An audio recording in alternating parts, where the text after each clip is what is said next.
Formula One going on an Easter holiday is an unexpected blessing for many of the teams. While we might have all been eating our body weight in chocolate, the Formula One teams have been in their factories trying to make the most of the surprise 4-week break in the calendar. With just over a week until the only free practice of the Baku Grand Prix, we thought this would be a great time to fill you in on the upgrades we expect to see next weekend. So without further ado, let's get started.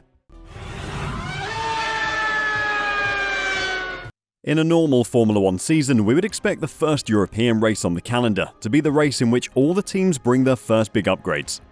This is because it's normally a couple of months into the race schedule, so teams have had plenty of time to work out what they need and build it.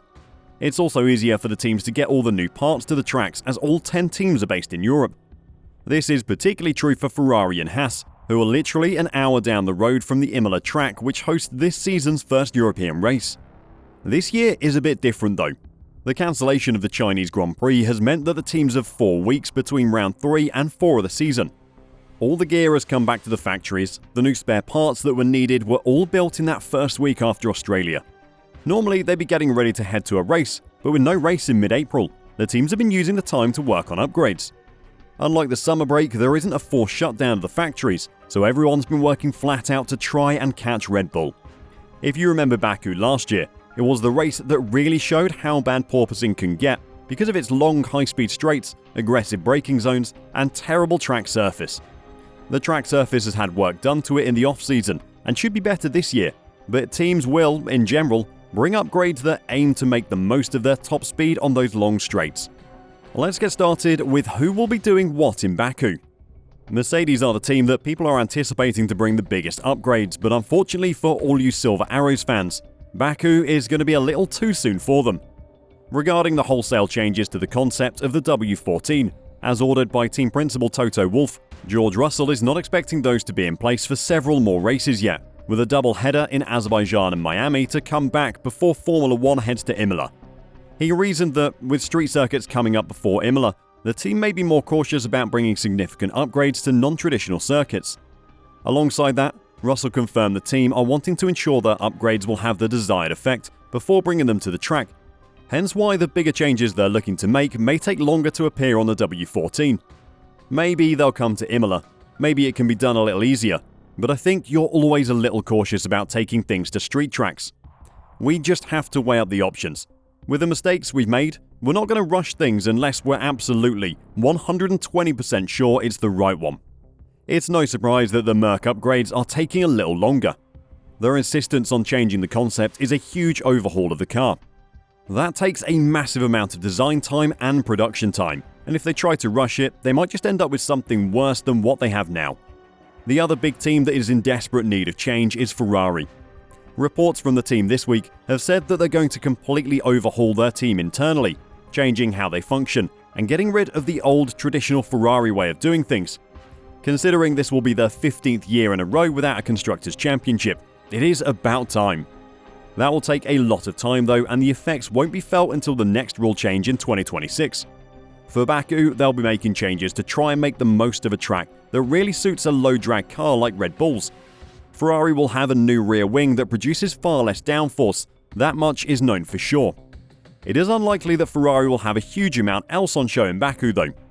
The team are in the process of doing an overhaul of how their floor works, and that isn't expected until late May, around the time of the Monaco Grand Prix.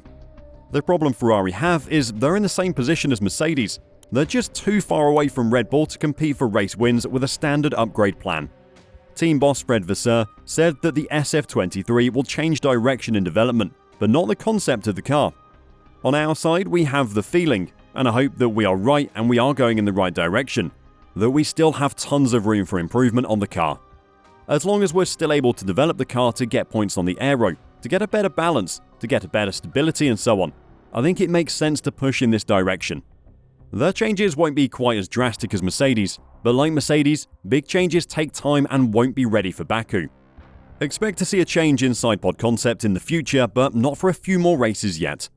Feel free to come back and leave a comment next Friday when Ferrari turns up with a completely new car and makes me look stupid though. We've covered 2 teams who've been below their normal performance levels so far this season, but they're nothing compared to McLaren. Australia was an improvement for the team, but clearly they have major problems with their car. One good race doesn't change anything though. Hamilton finished second in Australia and Merc are still overhauling their car.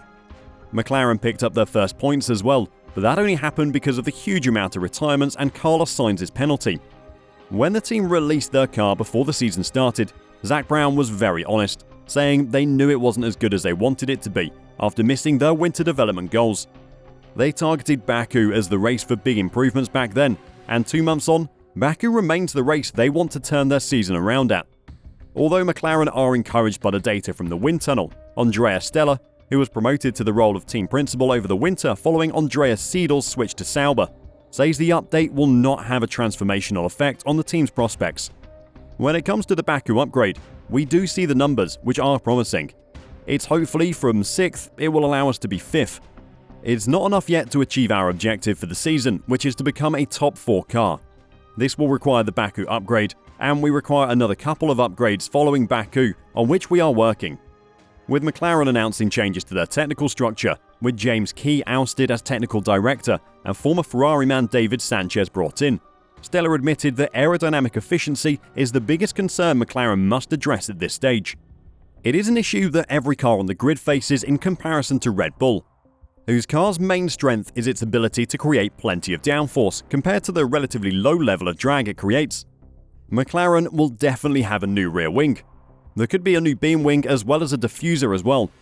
If the team has been really productive, then they could have a new floor as well, which would provide a huge improvement to their drag to downforce ratio.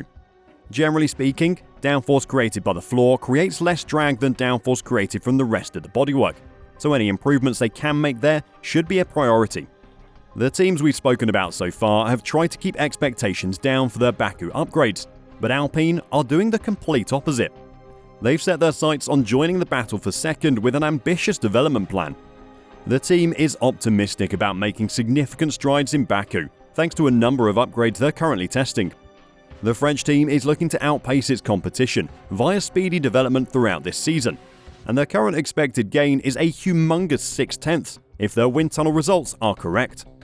Gaining 0.6 of a second overall would significantly boost Alpine's chances of competing with Mercedes, Aston Martin and Ferrari, just behind Red Bull.